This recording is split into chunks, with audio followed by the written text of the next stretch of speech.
आप खुद सुनिए। 2 चरणों के चुनाव जो है वो समाप्त हो चुके हैं। 7 में यानी कि तीसरे चरण का इंतजार है। लेकिन प्रधानमंत्री मोदी ने जो 400 का नारा दिया है वो कितना सफल हो पाएगा। और अगर हम बात करें उत्तराखंड की जो 5 सीटें हैं, 5 सीटों पर भी चुनाव हो चुका है। और इसलिए हम हमारे साथ बात करने के लिए उत्तराखंड के मुख्यमंत्री पुष्कर सिंह धामी जी हैं। सर, सबसे पहला सवाल, इस बार मतदान बहुत कम हुआ है, क्या ये चिंता भी है, चुनौती भी है आपके लिए? देखिए, इस बार चूंकि मुकाबला बहुत आमने सामने का नहीं है, इसका एक कारण ये भी है कि जो भाजपा को वोट देने वाले लोग हैं, जो मोदी जी को तीसरी बार प्रधानमंत्री बनाने के लिए वोट कर रहे हैं, वो तो वोट कर रहे हैं, लेकिन जो विपरीत विचारधारा के जो वोट हैं उन्होंने इस बार उत्साह नहीं दिखाया, वोट करने नहीं आए, इसलिए मतदान प्रतिशत गिरा है। क्या निर्दलीय प्रत्याशियों ने भी समीकरण बिगाड़ा है? टिहरी जैसी अगर हम लोकसभा की बात करें तो वहां पर भी क्या कोई समीकरण बदले?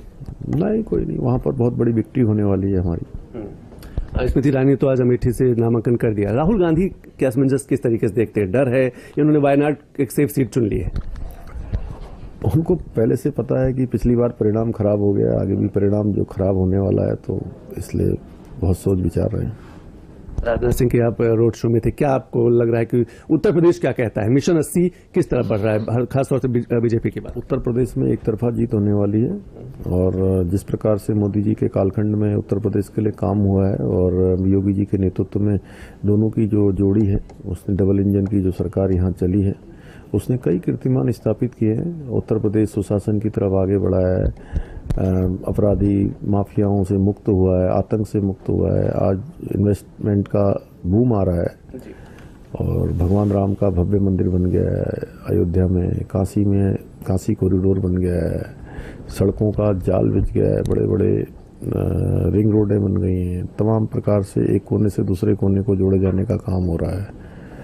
मथुरा में भी जो है आगे बहुत बड़ा इस्टेब्लिशमेंट, मथुरा भी सजने वाली है जिस तरफ से काशी और अयोध्या सजी है। तो लोग देख रहे हैं कि एक सुशासन, एक राम राज्य की ओर उत्तर प्रदेश बढ़ रहा है, इसलिए उत्तर प्रदेश पूरी तरह से एक तरफा मोदी जी को प्रधानमंत्री बनाने के लिए अपना मतदान करेगा और वोट करेगा। आपने काशी और मथुरा का जिक्र किया, उत्तराखंड में भी दबाव रहेगा क्योंकि लगातार वहाँ पर्यटक है वो बढ़ता जा रहा है? नहीं, उत्तराखंड में हम सब अवस्थापना स्ट्रक्चर बना रहे हैं लगातार। केदारनाथ, बद्रीनाथ के साथ मानस खंड के विकास पर भी हमारा पूरा ध्यान है। आदि कैलाश की यात्रा माननीय प्रधानमंत्री जी ने पिछले दिनों की है, उसके कारण से उत्तराखंड में यात्रियों का बहुत दबाव है, श्रद्धालुओं का, पर्यटकों का, उसके हिसाब से हम सब व्यवस्थाएं कर रहे हैं। यूसीसी से लागू करके आपने कीर्तिमान स्थापित किया है, पूरे देश में पहला राज्य बना है।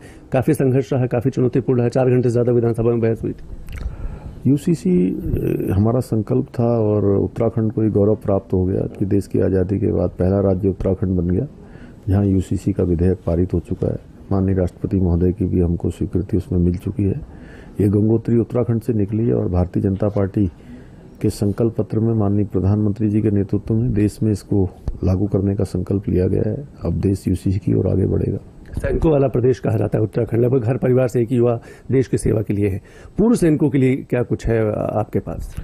नहीं, पूर्व सैनिकों के उत्थान के लिए काम कर रहे हैं। मैं स्वयं एक सैनिक का बेटा हूं और मैं उन्हीं के बीच से निकला हूं। उनकी वो सब एक सैनिक के जीवन में जो चुनौतियां आती हैं, उनके परिवार को जो चुनौतियां आती भली भांति देखी है, इसलिए उनके कल्याण के लिए हम प्रतिबद्ध हैं। माननीय प्रधानमंत्री जी का धन्यवाद करते हैं कि उन्होंने 1 रैंक और 1 पेंशन जो 40 सालों तक रुकी हुई थी वो लागू करी। एक आखिरी सवाल, लखनऊ की याद आती है, यहीं से आपने छात्र राजनीति की शुरू की, यहीं से आपका भविष्य आगे बढ़ा?